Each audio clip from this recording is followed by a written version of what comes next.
Hello everyone, आज हम बात करने वाले हैं एक बहुत ही इंपॉर्टेंट मेडिसिन के बारे में जिसका नाम है मिनॉक्सिडिल। आप मिनॉक्सिडिल को एक एक्सीडेंटल डिस्कवरी भी मान सकते हैं। Minoxidil was discovered in the 1970s और तब ये दिया जाता था हाई ब्लड प्रेशर के पेशेंट्स के लिए। उन्हीं पेशेंट्स ने बाद में ये कंप्लेन की कि उनको एक साइड इफेक्ट हो रहा है which is excessive hair growth, उनके बालों की ग्रोथ ज्यादा बढ़ गई। तब इसे एक साइड इफेक्ट की तरह देखा जाता था और बाद में इसको कंसिडर किया गया कि क्या अगर ये हेल्प करेगा उन पेशेंट्स के लिए जिनको बॉल्डिंग हो रही है या एक्सेसिव हेयर फॉल हो रहा है। मेरा नाम है डॉक्टर फरजाना नजमुद्दीन और आज मैं आपको इस मेडिसिन के बारे में ज़्यादा जानकारी दूँ। बहुत से पेशेंट्स ज़्यादातर मुझसे ये पूछते हैं कि डॉक्टर मैं ये मेडिसिन कितनी बार लगाऊं, ये मुझे लाइफ लॉन्ग लगानी पड़ेगी, इसके क्या फॉर्म्स होते हैं, कितना लगाना चाहिए and so on and so fourth. तो आज मैं आपको इसके बारे में ज़्यादा बताऊंगी। सबसे पहले तो मिनॉक्सिडिल एक बहुत ही इफेक्टिव मेडिसिन है बालों के झड़ने के लिए, बॉल्डिंग के लिए, हेयर लॉस के लिए, हेयर थिनिंग के लिए। इसके अलग अलग फॉर्म्स हैं। पहला form lotion form, jail form और फोम। लोशन में ड्रॉपर भी अवेलेबल होता है और स्प्रे भी अवेलेबल होता है। आप मेरे पास देख सकते हैं ये स्प्रे फॉर्म है। हर मोस्टली बॉटल्स के साथ मोस्टली कंपनीज ऐसे एक बॉटल देंगी, एक स्प्रेयर देंगी और साथ में एक ड्रॉपर भी देंगी ताकि पेशेंट के कन्वीनियंस के हिसाब से जो पेशेंट को ठीक लगे उस हिसाब से या तो वो स्प्रे यूज़ करे या तो ड्रॉपर फॉर्म यूज़ करे। ये ज़्यादा प्रेफरेबल रहता है पेशेंट्स के लिए बिकॉज वो कुछ एरियाज को टारगेट कर सकते हैं। जैसे अगर वो स्प्रे फॉर्म या ड्रॉपर फॉर्म यूज़ करे तो बालों पे जहाँ उनको लग रहा है कि ज़्यादा थिनिंग हो रही है या ज़्यादा बालों का झड़ना हो रहा है उसी एरियाज पे वो कॉन्सेंट्रेट कर सकते हैं। मिनॉक्सिडिल फोम में भी अवेलेबल है। ये उन पेशेंट्स के लिए ज़्यादा प्रेफरेबल रहता है जिनको या तो लोशन या जेल फॉर्म से ज़्यादा इचिंग या ज़्यादा इरिटेशन हो रही है, उनके लिए we can prefer the foam form. Minoxidil market में अवेलेबल है as 2%, 5% and 10%। Also minoxidil with finasteride का भी कॉम्बिनेशन अवेलेबल है। FDA अप्रूव करता है कि 2% to be given in females and 5% to be given in males. Minoxidil और finasteride का कॉम्बिनेशन क्या सिर्फ प्योर मिनॉक्सिडिल से ज़्यादा इफेक्टिव है, ये भी डिबेटेबल है, बट अवेलेबल ये मार्केट में दोनों है। आप अपने डर्मेटोलॉजिस्ट से कंसल्ट करके अकॉर्डिंग भी यूज़ कर सकते हैं। आइए जानते हैं कि मिनॉक्सिडिल हेयर लॉस में हेल्प कैसे करता है।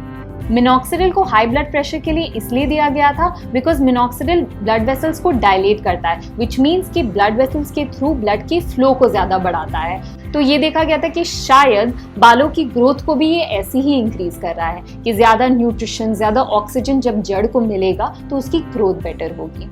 सेकेंड, ये भी हो सकता है कि ये इम्यूनो सप्रेशन करता है, दैट इज इम्यून सेल्स जो हमारी बॉडी के डैमेजिंग सेल्स हैं उन सेल्स को ये वहाँ से हटाता है ताकि अगेन बालों की ग्रोथ बेटर हो। थर्डली, मिनॉक्सिडिल इसलिए भी हेल्प करता है क्योंकि सेल प्रोलिफरेशन, जिसे हम कहते हैं कि बस बेसिक ग्रोथ और बेसिक सेल्स को जो बालों की ग्रोथ में ज़्यादा हेल्प करेंगे उन्हें इंक्रीज करेगा। एंड फोर्थली, मिनिएचराइज, जिसे हम कहते हैं रोए जैसे बाल, बहुत पतले बालों की थिकनेस इंक्रीज करेगा, उनकी स्ट्रेंथ इंक्रीज करेगा और एक थिक और स्ट्रॉन्ग बाल इजीली अपरूट नहीं होगा।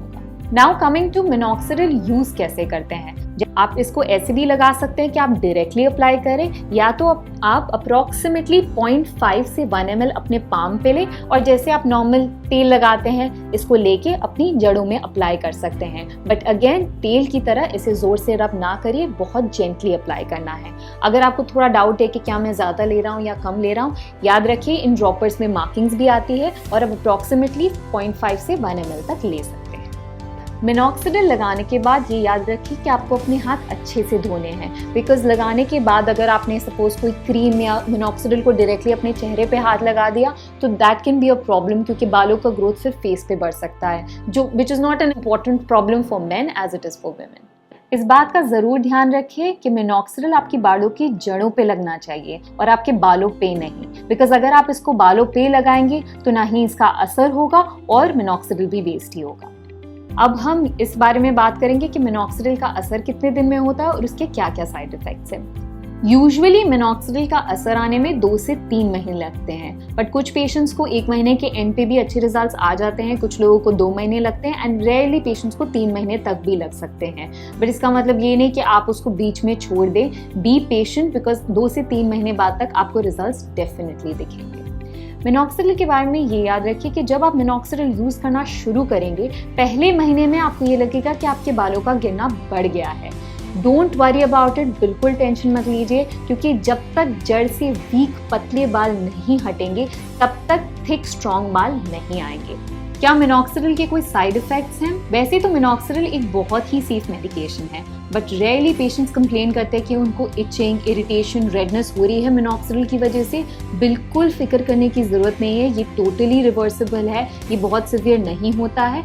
अगर इन केस आपको काफ़ी सिवियर हो रहा हो तो प्लीज़ अपने डर्मेटोलॉजिस्ट से कंसल्ट करिए ताकि वो आपको उसकी ट्रीटमेंट अकॉर्डिंगली दे पाए। अब हम मिनॉक्सिडिल से जुड़े कुछ कॉमन सवालों का जवाब देंगे। फर्स्टली, क्या मिनॉक्सिडिल का असर परमानेंट रहता है? इट्स वेरी इंपॉर्टेंट कि आप अपने दिमाग में ये बिठा लें कि जब तक आप मिनॉक्सिडिल यूज़ करेंगे असर सिर्फ तब तक ही रहेगा। नेक्स्ट कॉमन क्वेश्चन है, अगर आपने डोज मिस कर दिया तो आप क्या करेंगे? उस केस में भी बिल्कुल फिक्र करने की ज़रूरत नहीं है, आप अपना रेगुलर शेड्यूल फिर से फॉलो कर सकते हैं। बट प्लीज़ ध्यान रखिए कि ये ना करें कि अगर आपने दिन का डोज मिस कर दिया तो आप रात में डबल डोज लगाए या अगले दिन डबल डोज लगाए। ये ना करें, इससे इफेक्ट नहीं आएगा और साइड इफेक्ट्स भी बढ़ेंगे। क्या minoxidil beard area, that is आपकी दाढ़ी पे असर करेगा? ये जनरली एडवाइज नहीं किया जाता कि आप मिनॉक्सिडिल को बियर्ड एरिया पे अप्लाई करें। क्या मिनॉक्सिडिल को एक्सरसाइज के पहले यूज़ करना चाहिए? ये ज़्यादातर लोगों को डाउट रहता है कि क्या मैं जिम जाने से पहले मिनॉक्सिडिल लगाऊं या जिम से आने के बाद मिनॉक्सिडिल लगाऊं। प्रेफर मैं यही करूंगी कि आप अपनी जिमिंग ख़त्म करें, टेक अ शावर, बालों को ड्राई होने दें और उसके बाद मिनॉक्सिडिल लगाएं। यदि आप उसको जिम जाने से पहले लगाओगे अपने सर पे और फिर डायरेक्ट जिमिंग शुरू करोगे तो हो सकता है कि एक्सेसिव स्वेटिंग की वजह से उसका असर इतना ना आ पाए। क्या मिनॉक्सिडिल यूज़ करने के बाद बाल धोने चाहिए? नहीं, ऐसा इम्पॉर्टेंट नहीं है कि मिनॉक्सिडिल लगाने के बाद आप इमीडिएटली अपने बालों को धोइए, बिकॉज मिनॉक्सिडिल अपना असर करेगा, धीरे धीरे स्किन में एब्जॉर्ब होगा, आपके स्कैल्प में एब्जॉर्ब होगा। तो प्लीज़ अवॉइड करिए कि आप मिनॉक्सिडिल लगाने के बाद इमीडिएटली अपने बाल धोइए। कुछ पेशेंट्स का ये भी सवाल रहता है कि क्या मिनॉक्सिडिल के बाद हेयर ड्रायर यूज़ करना चाहिए? हम वैसे भी पेशेंट्स को बोलते हैं कि प्लीज़ हेयर ड्रायर, ये स्ट्रेटनर्स, ये सब जो एक्सेसिव हीट प्रोड्यूस करते हैं, इन सब चीज़ों को अपने स्कैल्प पे अवॉइड करिए जब आपको हेयर की प्रॉब्लम हो।